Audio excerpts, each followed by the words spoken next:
There are only 2 Pogo hubs in the whole Philippines, sir. and you need to inspect it twice. Yes. So paano nangyari itong 1,100 plus human traffic victims nakalampas sa inspectors ninyo? Paano Kasi- nangyari? Yung police may nakita, yung CDC may nakita, yung Pagcor na nagbigay ng lisensya walang nakita. Even before Bottom this line, kasi happened, sir. attorney, you can give us 1,000,001 reasons. Bottom line, Pagcor is corrupt. Na-corrupt kayo. Hindi nyo ginagawa yung trabaho ninyo. Pinikit nyo yung mata ninyo. Pagcor is corrupt and not doing its job. That's the bottom line.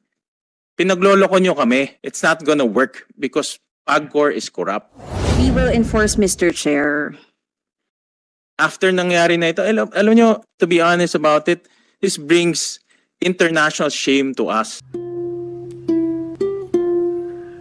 Kayo nagbigay ng contract, kayo nag-specify na dapat may government agency, pero hindi niyo ini-enforce.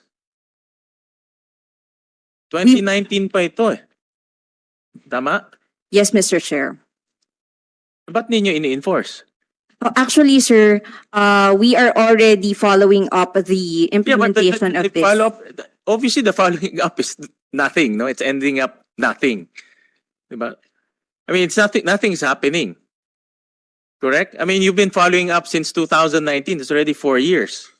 So it's going nowhere. So wala ba kayong drastic action na gagawin?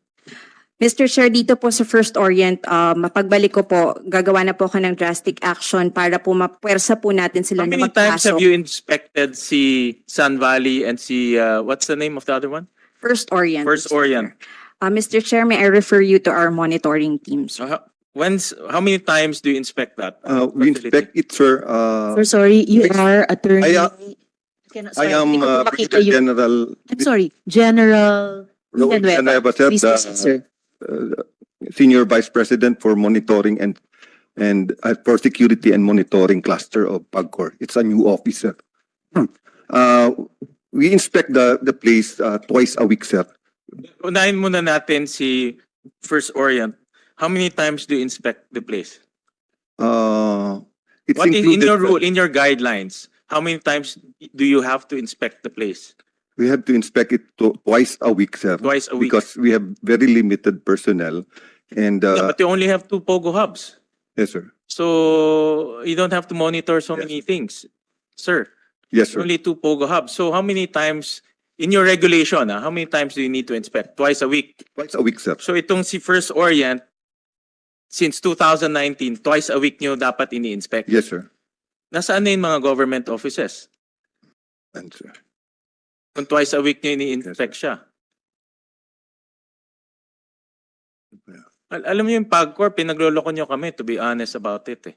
That's why we're all in this problem. Hindi nyo ginagawa yung trabaho ninyo eh. You said twice a week nyo i-inspect. Pero hanggang ngayon, wala pa rin government offices. Si Sun Valley, how many times did you inspect? It's the same, sir. Twice a week nyo in-inspect, pero may 1,100 human traffic victims doon? Yes, sir.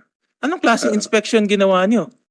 Apparently, sir, there was some problem with our monitoring team, sir. What's the problem with your monitoring? Medyo, ito din, Na-corrupt, kulang din ng ano to, sir, mga... nabulag sila. The last time Nagbingi-bingi that nga, it nabulag. was inspected, sir, before the raid, it was last April But you said 28. twice a week you need to inspect. Yes, There are only 2 Pogo hubs in the whole Philippines, and you need to inspect it twice. Yes. So paano nangyari itong 1,100 plus human traffic victims nakalampas sa inspectors ninyo? Palagay ko, sir, kasi very sophisticated na rin itong mga syndicates ngayon, sir. Paano magiging sophisticated? The buildings are there, identified ng CDC buildings. Pag pumunta kayo doon, what type of inspection do you do? Yes, You're sir. Pagcor. Usually, sir, ang ini-inspect kasi nila, sir, yung dun sa dalawang building lang, sir, one and two. And then, actually, we require them to report their inspection and take some pictures, sir. May mga pictures tayo Yeah, dun, but sir. you said, okay, when did itong Sun Valley, when was it accredited Anong year? by Pagcor? 2019. January 15, 2019. Saka Sen. Sherwin, may problem ang monitoring ng Pagcor, may problem ang monitoring ng CDC. So, saan tayo pupulutin, magiging trafficking haven na lang, no? So, ano Yes, na sir. po, Sen. Sherwin? January 15, 2019, sir.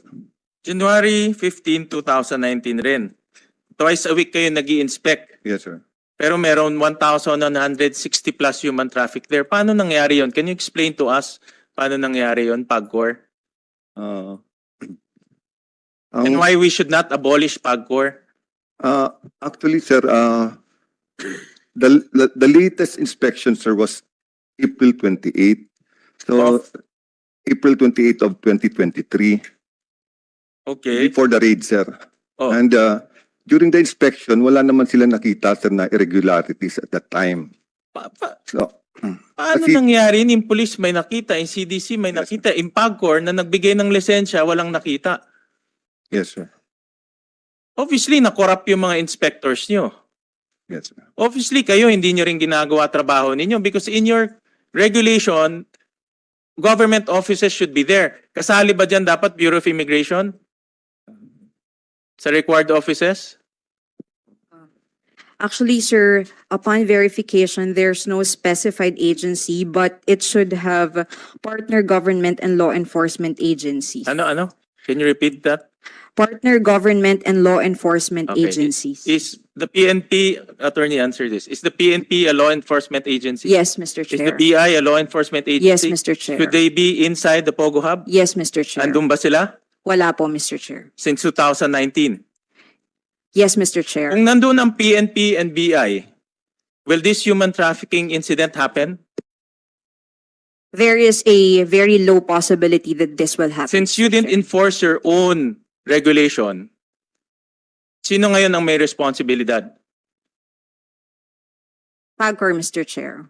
So anong dapat gawin namin sa Pagcor because of this? I think, sir, we should be the one to improve our regulations as well as our monitoring. Gaya nga po ng nasabi ng mga kasama natin dito, nung nangyari pong event ito or even before Bottom this line, kasi happened, sir. attorney, you can give us 1,001 reasons. Bottom line, Pagcor is corrupt. Na-corrupt kayo. Hindi nyo ginagawa yung trabaho ninyo. Pinikit nyo yung mata ninyo, pinikit nyo yung inspectors, mata ng mga inspectors ninyo, hindi nyo sila pinakomply. Ang tanong, bakit treat them with special, why is it being given a special treatment? 2019, it's already 4 years.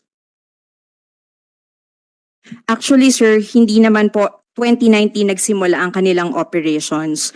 So Whatever, this whether is- it's 2019, it's 1 year, twice a week kayo nag-i-inspect. Twice a week nyo alam walang law enforcement agencies dyan.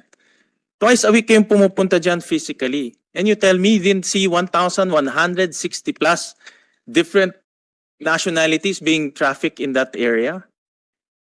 Ang tanong ko sa inyo, with this incident, is the Pogo Hub still a viable option? Tanong ko sa iyo, attorney.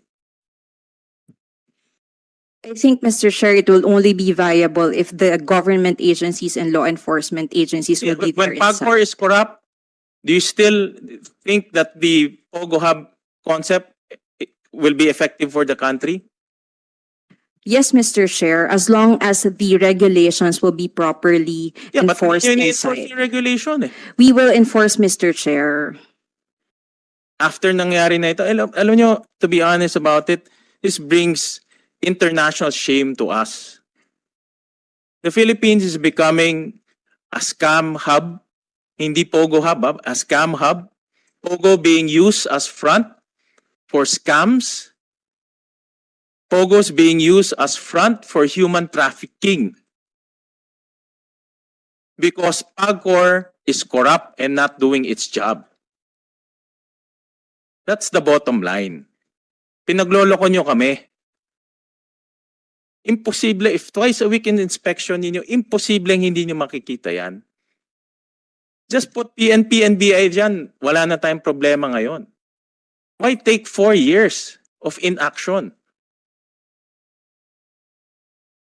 That's why I don't believe in this Kahit anong sabihin niyo, if you are corrupt, kahit Pogo Hub pa yan, or whatever concept you want to develop, it's not gonna work because Pagcor is corrupt. Ang nanggaling sa'yo ni information, I don't have any previous information. All of that came from you. In twice a week, in regulation, in inspection. It's not, hindi ka manggaling sa akin yan, galing sa inyo lahat yan. In any case, Madam Chair, Pagcor, please submit to us all the documents regarding Pogo Hubs, your regulation, all the inspection reports. Submit to us so we can analyze that.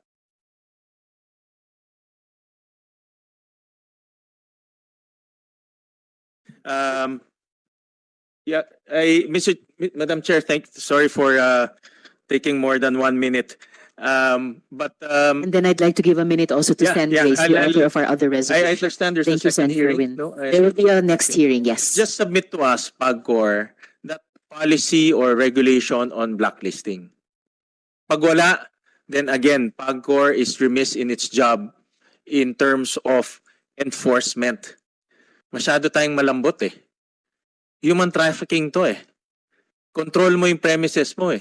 Ikaw may-ari ng kumpanya. Tapos pwede ka pang mag-apply at magnegosyo another service provider or POGO license because walang regulation ang Pagcor to that effect. That's why we're here, because we're addressing crimes related to POGO. Established na yan. I think there's no argument that crimes are related to POGO or POGO generates crimes. That's established already. But our regulation is so weak that people can circumvent it and apply again. No? There's no disincentive for them to perform or act in accordance with the law. That's what I'm driving